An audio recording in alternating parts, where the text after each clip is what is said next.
भारत और बांग्लादेश के बीच में क्या बर्फ पिघलनी शुरू हो गई है।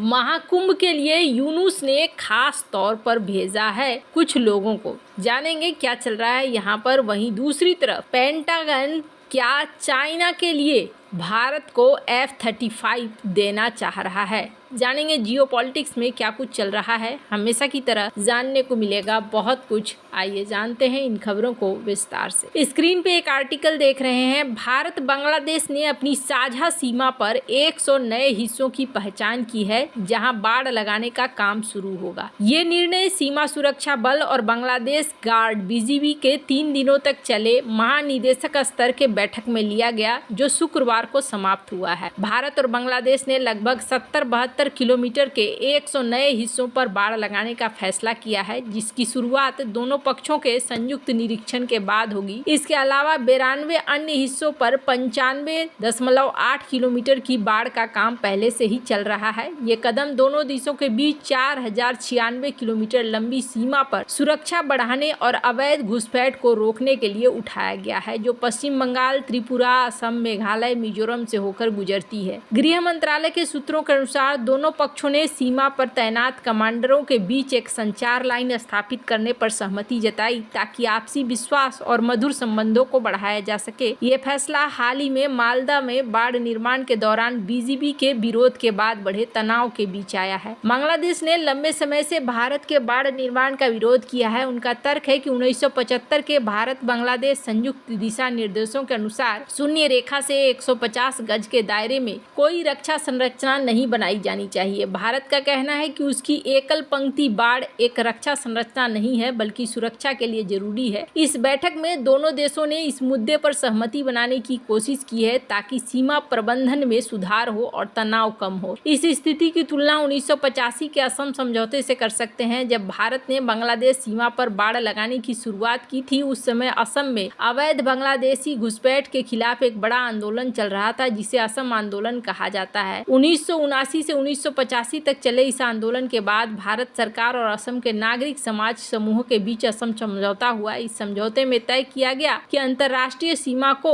भौतिक अवरोधों, दीवार, कांटेदार तारों और अन्य बाधाओं से सुरक्षित किया जाएगा ताकि भविष्य में घुसपैठ रोकी जा सके। 1986 में बाड़ लगाने का काम शुरू हुआ जिसका मकसद असम और पूर्वोत्तर में अवैध प्रवास को रोकना था। उस समय भी बांग्लादेश ने इसका विरोध किया था लेकिन भारत ने इसे अपनी संप्रभुता का बात बताकर काम करना जारी रखा था। इस प्रक्रिया में कई गांवों और कृषि भूमि को बाढ़ के पीछे छोड़ दिया गया जिससे स्थानीय लोगों में असंतोष पैदा हुआ। फिर भी ये कदम उस समय घुसपैठ को कम करने में कुछ हद तक सफल रहा। हालांकि पूरी तरीके से सीमा सील करना संभव नहीं हो पाया क्योंकि नदी क्षेत्रों और जंगलों में चुनौतियां हुई। 1985 के असम समझौते के बाद शुरू हुआ बाढ़ निर्माण आज का फैसला दोनों ही अवैध घुसपैठ और सीमा सुरक्षा को टारगेट करते हैं। उस समय भारत ने एक तरफा रूप से बाड़ लगाने का फैसला किया था जबकि अब दोनों ज्वाइंट रूप से हिस्सों की पहचान कर रहे हैं जो कूटनीतिक सहयोग को दिखाता है। अंतर यह है कि 1980 के दशक में तकनीक सीमित थी और बाढ़ का डिजाइन सरल था जबकि अब भारत स्मार्ट फेंसिंग और लेजर तकनीक का उपयोग करने का योजना बना रहा है। उस समय बांग्लादेश का विरोध केवल कूटनीतिक स्तर पर था लेकिन आज BGB और स्थानीय लोग सक्रिय रूप से बाढ़ निर्माण में बाधा डाल रहे हैं जैसा कि मालदा में देखा गया। असम समझौते के बाद बाढ़ ने कुछ हद तक घुसपैठ रोकी है लेकिन भ्रष्टाचार और रखरखाव की कमी के कारण ये पूरी तरह से प्रभावी नहीं हो सका। अगर भारत बांग्लादेश सहयोग बनाए रख सकते हैं तो नई तकनीक के अनुसार ये सब कुछ सफल किया जा सकता है।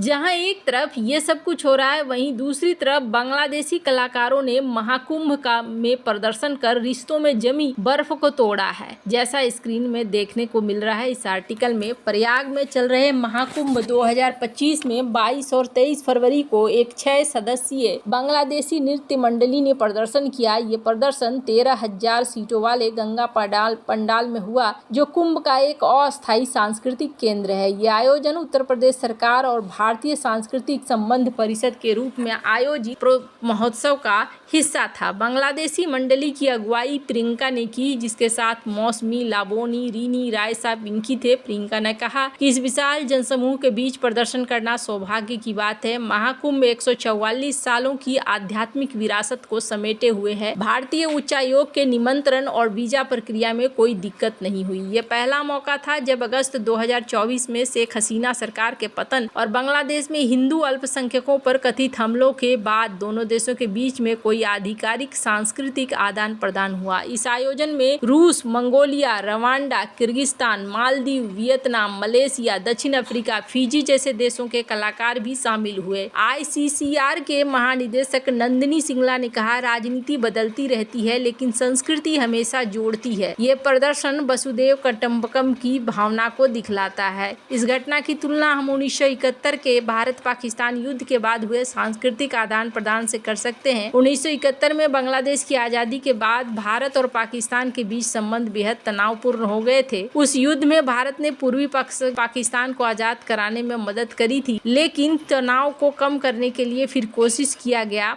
और 1978 में पाकिस्तानी गायक मेहदी हसन, गुलाम अली जैसे कलाकारों ने भारत में संगीत समारोह में हिस्सा लिया। इसी तरह भारतीय कलाकारों लता मंगेशकर और किशोर कुमार के गीत पाकिस्तान में लोकप्रिय रहे। उस समय सांस्कृतिक पहल शिमला समझौते के बाद शांति की दिशा में एक कदम था। सरकारों के स्तर पर तनाव के बावजूद कला और संगीत ने दोनों देशों को जोड़ कर रखा है। 1971 के बाद भारत पाकिस्तान सांस्कृतिक आदान प्रदान और महाकुंभ में बांग्लादेशी प्रदर्शन में समानता है। दोनों ही यहाँ लग रहा है कि चीजों को ठीक करने के दिशा में चल रहा है। भारत और बांग्लादेश के बीच में राधिकापुर विरोल मार्ग पर मालगाड़ी सेवाएं 9 महीने के अंतराल के बाद फिर से शुरू हो गई हैं, जैसा कि फाइनेंशियल एक्सप्रेस के इस खबर के द्वारा दिख रहा है। ये कदम दोनों देशों के बीच व्यापारिक संबंधों को मजबूत करने के बीच में एक बढ़ता हुआ कदम है जो देखने को मिल रहा है। साल 2021 में हल्दीबाड़ी चिल्हट्टी रेल मार्ग के पुनर्जन्म को कुछ इसी तरीके से जोड़ा जा सकता है। 1965 के भारत पाकिस्तान युद्ध के बाद ये मार्ग बंद हो गया था, जो उस समय कोलकाता से सिलीगुड़ी तक ब्रॉड गेज मुख्य मार्ग का हिस्सा था। ये रेल लिंक भारत और तत्काल पूर्वी पाकिस्तान